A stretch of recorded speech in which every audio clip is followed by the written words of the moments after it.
பிப்ரவரியில் Honda motor cycle Hero மோட்டோ கார்ப்பை முந்தியது. டிவிஎஸ்ஸின் ஏற்றுமதி அதிகரிப்பு.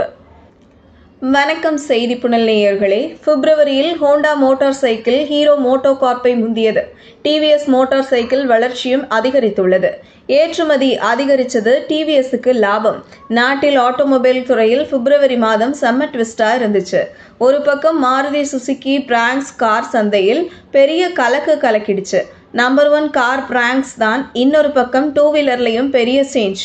ஹீரோ மோட்டோ கார்ப் தான் டூ வீலர்ல நம்பர் 1 இருந்தாங்க. ஆனா இப்போ அந்த பெயர் மாற்றப்பட்டுள்ளது.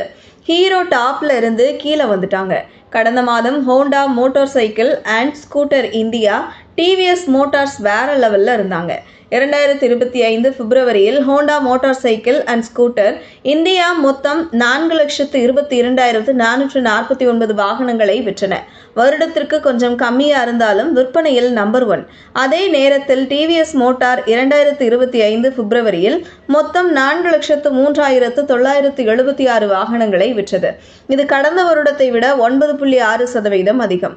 ஆனால் ஹீரோ மோட்டோ கார்ப் 3,88,068 வாகனத்தை தான் விற்றார்கள்.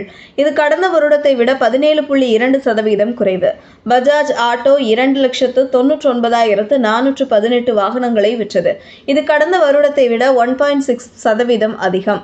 போன வருஷம் மொத்த விற்பனையில Honda motor cycle and scooter Hero மோட்டோ கார்ப்புக்கு செம்ம அடி கொடுத்தாங்க. ஹோண்டா 54,04,216 வண்டி வித்தாங்க. ஹீரோ மோட்டோ கார்ப் ஏற்றுமதி விற்பனை சேர்த்து 53,49,583 வண்டி தான் வித்தாங்க. உள்ளூர் விற்பனையில ஹீரோ கொஞ்சம் அதிகமா வித்தாலும் ஹோண்டா ஏற்றுமதியில 4,78,975 வண்டி வித்து ஹீரோவை முந்திட்டாங்க. டிவிஎஸ் நிறுவனம் ஹீரோ மோட்டோ கார்ப்பை முந்துவது இதுதான் முதல் முறை. என்-டாக் ஸ்கூட்டர் அப்பாச்சி பைக் தயாரிப்பாளரான டிவிஎஸ் ஹீரோவை முந்திவிட்டது. சென்னையில் உள்ள டிவிஎஸ் நிறுவனம் இருசக்கர வாகன உலகில் வேகமாக வளரக்கூடிய வாகனமாக உள்ளது. பிப்ரவரியில் டிவிஎஸ் ஏற்றுமதி 26% அதிகமா 1,24,993 வண்டியா இருந்தது. கடந்த வருடம் இதே நேரத்தில் 98,856 வாகனம் தான் ஏற்றுமதியானது. இதுபோன்ற செய்திகளை தெரிந்து கொள்ள செய்தி புனலுடன் இணைந்திருங்கள்.